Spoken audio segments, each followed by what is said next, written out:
Hi everyone, welcome to Telugu రుచులు. మీరు కనుక నా వీడియోస్ మొదటిసారి చూస్తున్నట్లయితే లైక్ చేయండి, షేర్ చేయండి, సబ్స్క్రైబ్ చేయండి. ఈరోజు మనం సింపుల్ అండ్ టేస్టీ చిక్కుడుకాయ టమోటా కర్రీ సింపుల్గా ఎలా తయారు చేయాలో చూద్దామండి. ఈ కర్రీ చాలా టేస్ట్గా ఉంటుంది. ఈ కర్రీని మనం చపాతీలోకి, రైస్లోకి తినచ్చండి. మనం ఇక్కడ ఒక అరకిలో చిక్కుడుకాయలను తీసుకొని శుభ్రంగా కడిగి తుడిచిపెట్టుకోవాలి. తర్వాత ఈ చిక్కుడుకాయలన్నిటినీ కూడా ఒలిచి ఒక ప్లేట్లో పెట్టుకోవాలి.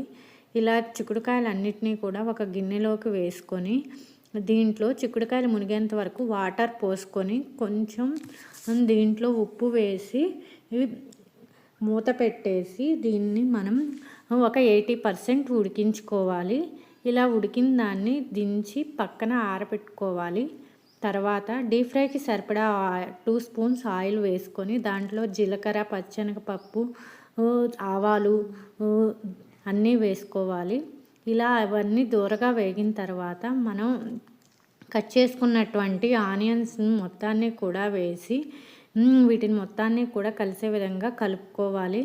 ఈ ప్రాసెస్ అంతా కూడా మనం సిమ్లోనే చేసుకోవాలండి. ఆ తర్వాత మనం కట్ చేసుకున్న పచ్చిమిర్చిని కూడా వేసి కలుపుకోవాలి. ఆనియన్స్ అన్నీ కూడా కొంచెం మగ్గేదాకా సిమ్లోనే ఉంచుకొని కలుపుకోవాలి. ఇలా ఆనియన్స్ మగ్గిన తర్వాత 1 స్పూన్ అల్లం వెల్లుల్లి పేస్ట్ కూడా వేసుకోవాలి.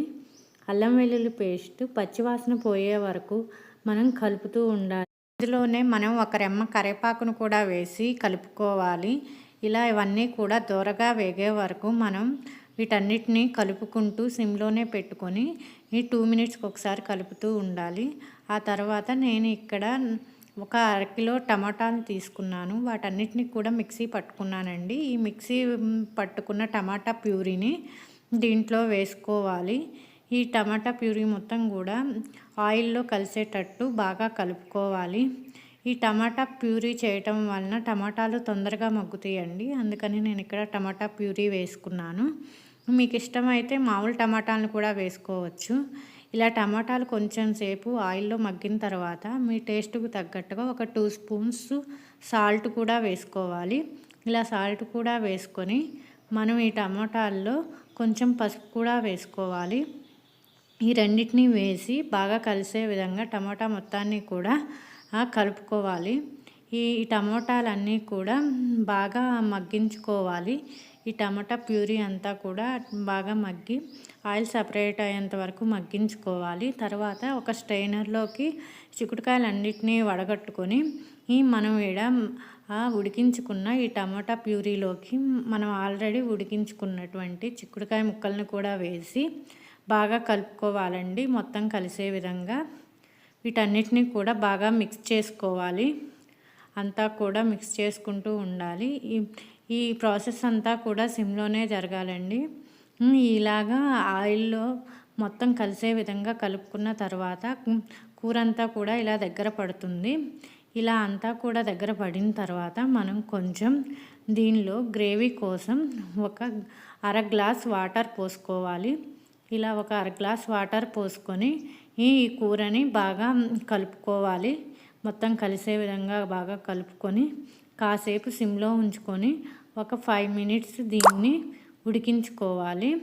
ఇది అంతా కూడా దగ్గర పడుతుంది. ఇక్కడ చూపిస్తున్న విధంగా దగ్గర పడుతుంది. ఇలా దగ్గర పడిన తర్వాత మీ రుచికి తగ్గట్టుగా నేను 1 స్పూన్ కారాన్ని వేసుకోండి. కారాన్ని వేసుకొని బాగా కలుపుకోవాలి. కారం అంతా కూడా కర్రీకి పట్టేటట్టు ఈ కర్రీకి పట్టేటట్టు బాగా కలుపుకున్న తర్వాత దీంట్లో టేస్ట్ కోసం 1 స్పూన్ ధనియాల పొడి కూడా వేసుకోండి. ధనియాల పొడి కూడా వేసుకొని బాగా కలుపుకోవాలి. ఈ ధనియాల పొడి వలన కర్రీ బాగా టేస్ట్గా ఉంటుందండి. అందుకని ధనియాల పొడి కూడా వేసుకోవాలి. ఇలాగా కర్రీ అంతా కూడా దగ్గర పడిన తర్వాత మీ దగ్గర కొత్తిమీర ఉంటే కొత్తిమీర, కరివేపాకు ఉంటే కరివేపాకుతో గార్నిష్ చేసుకోవాలి. అంతేనండి, సింపుల్గా అయిపోతుంది. మీరు ఒకసారి ట్రై చేయండి.